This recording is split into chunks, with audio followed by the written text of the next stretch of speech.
काल दिनांक 3 मे रोजी सकाळी 10:30 वाजताच्या सुमारास पोलिसांना एका अज्ञात इसमानी फोन करून कॉटन मार्केट येथील झोपडपट्टी परिसरात 4 मुलींचे मृतदेह असल्याची खळबळजनक माहिती दिली। पोलिसांचा ताफा लगेच घटनास्थळी पोहोचला व संपूर्ण परिसर पोलिसांनी पिंजून काढला, परंतु पोलिसांना काहीच आढळले नाही।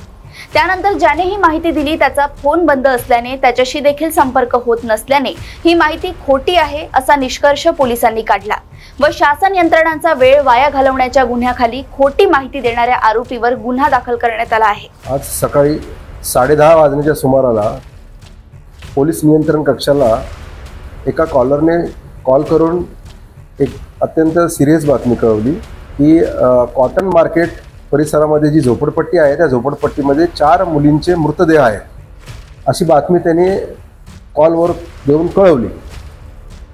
ही माहिती आम्हाला प्राप्त होताच आम्ही तात्काळ आमच्या स्टाफसह त्या ठिकाणी पोहोचलो। आमचा पूर्ण डिटेक्शनचा स्टाफ तसंच पोलीस स्टेशनचा स्टाफ, आमचे रात्रपाळी केलेले अधिकारीसुद्धा त्या ठिकाणी जवळपास 2 ते 2.5 तास आम्ही संपूर्ण परिसर पिंजून काढला। पूर्ण झोपडपट्टी आम्ही 200 ते 250 घरं होती ती पूर्ण आम्ही चेक केली।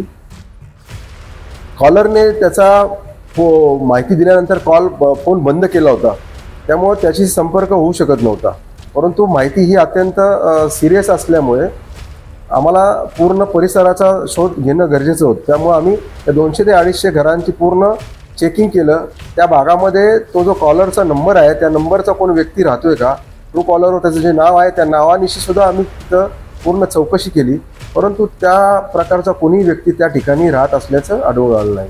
तसेच त्या भागामध्ये त्याने जे कॉल करून सांगितलेली होती कुठली घटना देखील आम्हाला त्या ठिकाणी घडल्याची आढळून आलं नाही, परंतु तो कॉल सिरियस घटनेबाबतचा असल्यामुळं आम्ही केवळ तो एरियाच सर्च न करता त्या एरियाला लागूनच असलेली इम्प्रेस टी मॉलची जी बिल्डिंग आहे ते ट्विन टॉवर आहेत, त्या ट्विन टॉवर 12 मजले आहेत।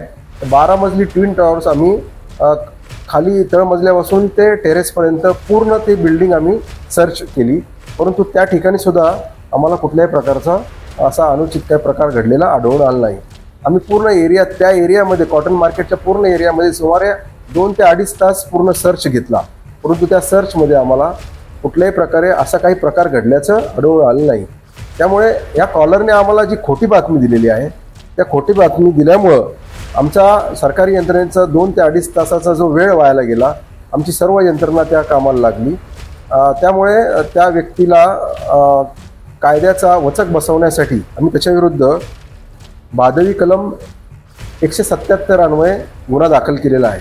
यामध्ये आम्ही मान्य न्यायालयाची परवानगी घेऊन सदर व्यक्तीला शोधून त्याच्याविरुद्ध दोषारोपपत्र पाठवून लवकरात लवकर त्याला जास्तीत जास्त शिक्षा कशी होईल याचा प्रयत्न आम्ही न्यायालयाला विनंती करून करणार आहोत।